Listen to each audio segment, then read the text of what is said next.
Nakalabas na ng Philippine Area of Responsibility ang Bagyong Leon kaninang madaling araw. Kaugnay po niyan, makakausap natin via Zoom si Pag-asa Weather Specialist Rhea Torres. Magandang umaga sa iyo, Miss Rhea. Yes po, good morning po. Good morning po sa ating mga taga-subaybay. Na-miss ko to si Miss Rhea. Medyo matagal-tagal kong hindi nakita to si Miss Rhea. Dahil po nakalabas na itong Bagyong Leon, magiging maganda na po ba ang panahon ng ating bansa ngayong undas? Yes po, definitely improving na po yung weather conditions natin sa malaking bahagi po ng ating bansa. Although sa ngayon po, kahit nakalabas na po itong si Bagyong Leon sa ating Philippine Area of Responsibility, may mga areas pa rin po na makakaranas ng mga pag-ulan ngayong araw tulad po ng trough or extension nitong binabantayan po na dati pong si Bagyong Leon.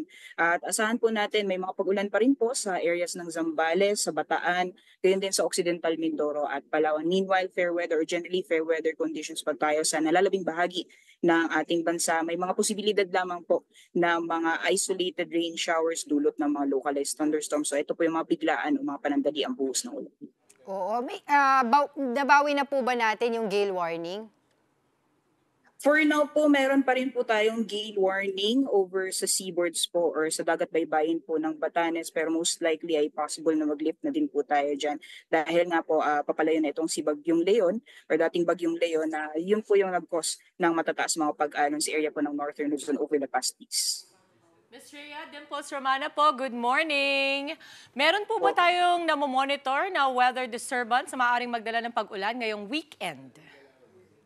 Besides po dito kay dating Leon, wala po tayong ibang namomonitor. So asahan po natin for this coming weekend ay magiging mainit po yung panahon lalong-lalo na pagdating ng tanghali. At kung may mga pag-ulan man, mostly mga isolated rain showers po, yung mga panandalian at biglaan lang po na usually tumatagal po mula 15 minutes hanggang sa 3 oras. Ma'am Rhea, magandang umaga po. Andre Felix po. Sa Visayas po at sa Mindanao naman, yung mga kapatid po natin na nasa Visayas at Mindanao, ano po yung magiging lagay ng panahon ngayong undas? Yes po, so almost similar po dahil wala po tayong namamataan na weather system po na posibleng magdulot po talaga ng mga malawakang mga or widespread na pag-ulan. So ngayon po, especially areas ng Visayas, Mindanao, magiging mainit po pagdating ng tanghali. At medyo may mga areas lang po na possible yung severe thunderstorms pagdating naman po sa hapon o sa gabi. So monitoring naman po tayo ng mga thunderstorm advisory po na nilalabas po ng ating mga Regional Pag-asa Services Division.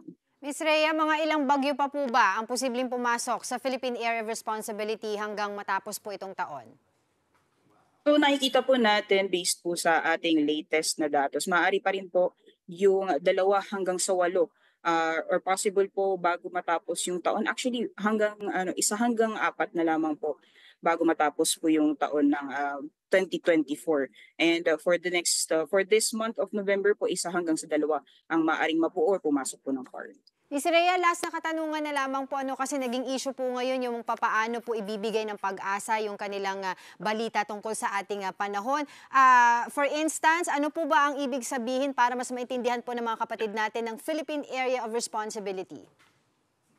Yes po. So yung Philippine Area of Responsibility, yan po yung area na kung saan nakalpaloob po yung general vicinity po, general Philippine landmass po natin. Gayon din yung mga surrounding na mga karagatan po. So dyan po sa area na yan usually ay binigay po sa atin yan or assign po sa atin yan ng World Meteorological Organization.